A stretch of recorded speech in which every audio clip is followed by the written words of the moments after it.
दोस्तों, जीवन के कई रंग हैं। हम एक दूसरे को समझने की हर बार कोशिश करते हैं, लेकिन जब एक वक्त आता है कि हम एक दूसरे को खूब समझ तो रहे होते हैं, लेकिन कुछ ऐसी बातें जो हमारे गले नहीं उतरती। आजकल ऐसा ही मामला समाजवादी पार्टी के अंदर देखने को मिल रहा है। जैसे जैसे लोकसभा चुनाव नजदीक आता हुआ दिखाई दे रहा है, ठीक वैसे ही समाजवादी पार्टी से बहुत सारे लोग नाराज होते हुए दिखाई दे रहे हैं। जैसा कि आपने देखा होगा, हाल ही में जयंत चौधरी ने अपना पासा बदल लिया, अपना दल बदल लिया।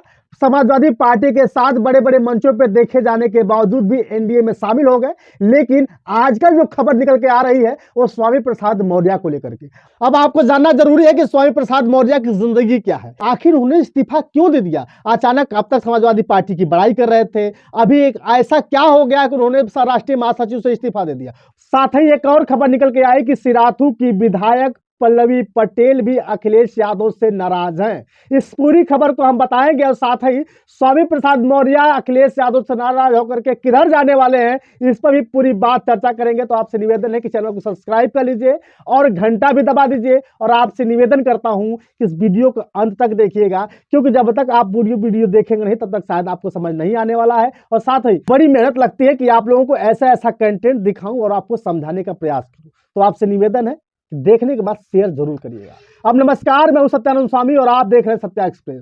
दोस्तों, लोकसभा चुनाव 2024 का जैसे जैसे नजदीक हो रहा है, पीडीए की बात करने वाली, दलित, पिछड़ा और अल्पसंख्यक की बात करने वाली समाजवादी पार्टी से अक्सर लोग नाराज होते हुए दिखाई दे रहे हैं। स्वामी प्रसाद मौर्य ने इस्तीफा दे दिया है कि हम अब आपके दल में राष्ट्रीय महासचिव पद पर नहीं रहेंगे, क्योंकि मेरी बात कोई नहीं मानता है। आखिर ये बात कैसे आ गई? आपको पता ही होगा कि समाजवादी पार्टी में जब से स्वामी प्रसाद मौर्य गए हैं, तब से हमेशा से ही वो हिंदू देवी देवताओं के खिलाफ रहे हैं, क्योंकि वो हिंदू देवी देवताओं को कभी नहीं मानते हैं। वो बौद्ध धर्म को मानते हैं और साथ ही बुद्ध की बात करते हैं, ज्ञान की बात करते हैं, कभी देवी देवताओं तथा अंधविश्वासों पर विश्वास नहीं करते हैं। इसलिए यही बात कहीं ना कहीं अखिलेश यादव के परिवार के लोगों को नागवार गुजरी। और हर बार कभी भी कुछ ऐसी बात आती है तो पूछा जाता है उनके पार्टी के लोगों से कि स्वामी प्रसाद मौर्य ने तो ऐसी बात कह दी, तो सीधे ही उन लोगों का जवाब आता है कि ये तो उनका बयान है। यानी कि समाजवादी पार्टी के कुछ नेताओं को ये बात अच्छी नहीं लगती कि स्वामी प्रसाद मौर्य किसी देवी देवता का विरोध करते हैं, लेकिन ये हमेशा से अच्छी बात करते रहे हैं।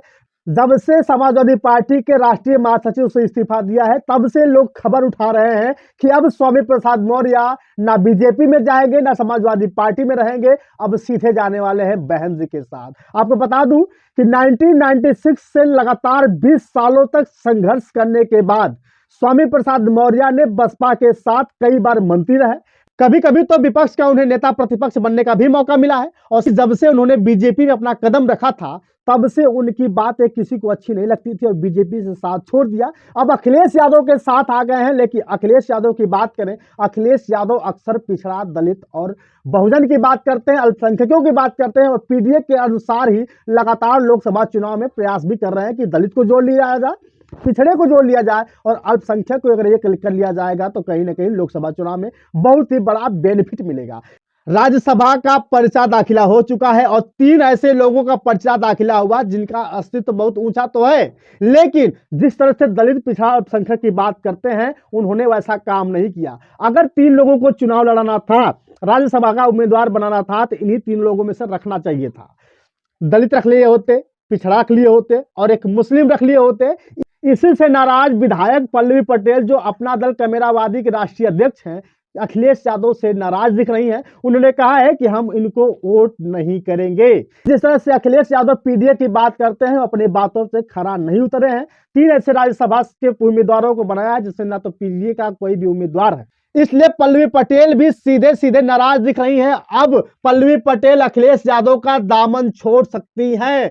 यदि समाजवादी पार्टी से जिस तरह से गठबंधन था, वो गठबंधन भी टूटने वाला है। और आपको बता दूं कि पल्लवी पटेल और स्वामी प्रसाद मौर्य अब बहन जी का दामन थामेंगे, यानी कि मायावती का दामन थामेंगे। जिस तरह से कांसीराम साहब कहा करते थे कि अपना पुर्जा हमेशा अपने साथ ही रहना चाहिए, तो जिस तरह बसपा के साथ स्वामी प्रसाद मौर्य रहते थे तो उनकी बहुत ही धाक हुआ करती थी।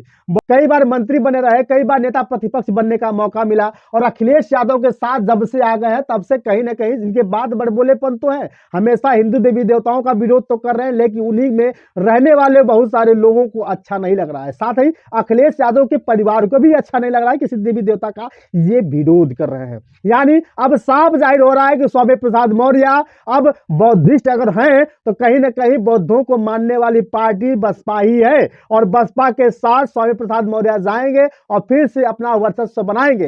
ये खबर निकल कर आ रही है कि स्वामी प्रसाद मौर्य कहीं ना कहीं अखिलेश यादव का भी दामन छोड़ेंगे और साथ ही बहन जी के साथ मिल करके चुनाव लड़ेंगे। ये बात आई कैसे, इन्हीं की बेटी संघमित्रा जो फर्रुखाबाद से चुनाव लड़ने वाली है, जो बीजेपी से है, बताया जा रहा है कि अखिलेश यादव से चर्चा चल रही थी कि स्वामी प्रसाद मौर्य को भी वहां से चुनाव लड़ाया जाएगा।